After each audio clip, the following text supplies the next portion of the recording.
For this episode of Motley Fool Answers, Robert Brockham and Alison Southwick wanted to consider one of the biggest macroeconomic dangers facing Americans today, the full-blown trade war President Trump seems determined to heat up with China.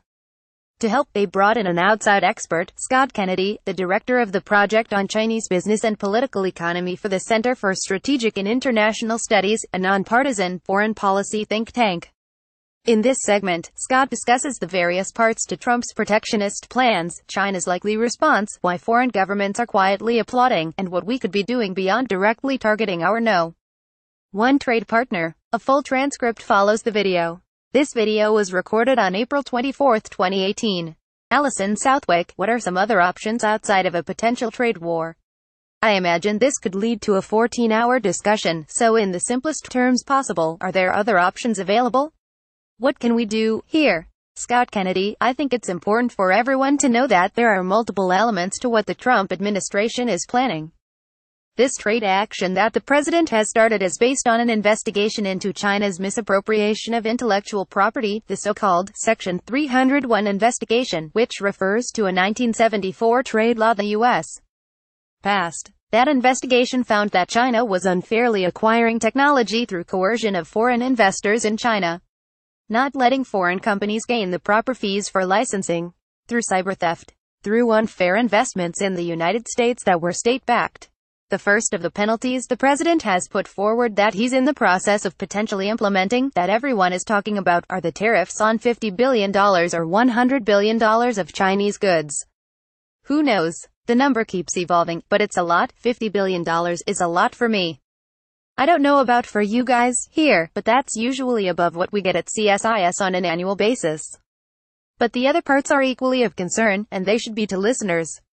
The second part is potentially banning or deeply restricting Chinese investment in the United States. In 2016, when it was at its peak, it was $46 billion that year in the United States. Last year it dropped a lot because of China's own financial challenges and a little bit because of American blocking. That's a lot of money, and the U.S. might deeply restrict that investment and basically say that the Chinese can only invest in the United States where the U.S. can invest in China. The president's favorite word, reciprocity, that would have a big effect on specific companies in the U.S. and China and everyone that does business with them, and that could end up actually being bigger than the trade tariff. In addition to that, the president's also talked about restricting visas for Chinese that are in STEM, graduate students, undergraduates, and workers, and visa restrictions would also have a huge effect on companies here and in China. Besides whacking China in these different ways, there's other things that we definitely can do. First, we can get the rules better. The WTO's rules are pretty good, but they're not great. We should upgrade those, and the U.S. has been in conversations over the last decade plus to try and make those rules better, first with all the other WTO members.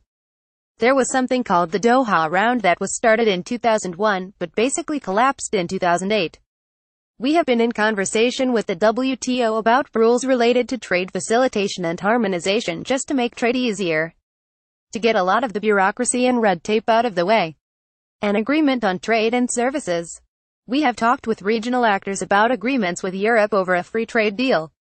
We started negotiation in the Bush administration and carried forward in the Obama administration on an Asia-Pacific agreement called the Trans-Pacific Partnership (TPP), which the U.S.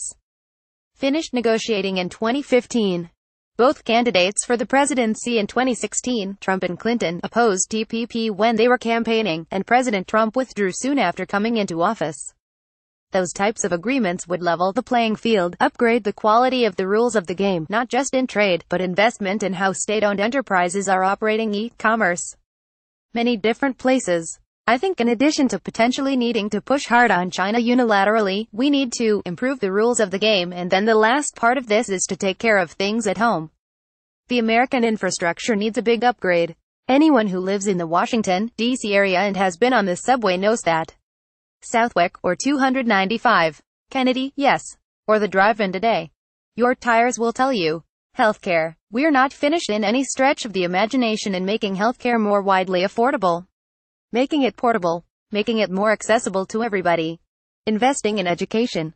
Not just for universities but K-12 for apprenticeship programs and things like Germany has that provides opportunities for those folks who want to go beyond high school but perhaps college isn't the right avenue for them. There's so many different things that we could do at home to make our economy stronger and more productive, and not just to compete with China. Even if China didn't exist, we need to do those things. Those are the 3 areas I focus on. Robert Brockham, to what degree is the rest of the world worried about China?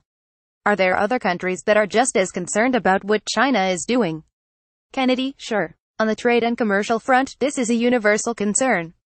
China's neighbors, Europe, Latin America, Africa, everybody has concerns about China. China's often their #1 trading partner, often a big source or target for investment, and everyone has the same stories, of course. Technology transfer, or Chinese companies coming in and taking your resources and not caring too much about your workers. Or other types of bullying and unfair practices. But, at the same time, their level of willingness to directly confront China isn't the same as the Trump administration's, because China's got a lot of leverage. When China is your #1 trading partner and the fastest part of growth for many of your companies, even if it's an unfair slice of the cake, it's still a big slice of the cake. So, folks don't really want to confront China head-on like this. What they'd prefer is to use WTO consistent-like measures to ask the Chinese more politely to change what they do. But even then, the record is that very few countries sue China at the WTO. Many countries sue the US. In fact, the US is the #1 target. But countries big and small take the US to the WTO. Essentially only the US and EU take China to the WTO. Everybody else is too scared to do it. In some ways, what the US is doing is representing the globe by taking one for the team if they do it right. Of course, the US could cut a side deal which just benefits the American economy, but really, they're standing up for global institutions. Now, it's ironic to say that President Trump, who has criticized the WTO and multilateral system, is standing up for the rest of the world and this multilateral system, but, nevertheless, it could have that constructive benefit.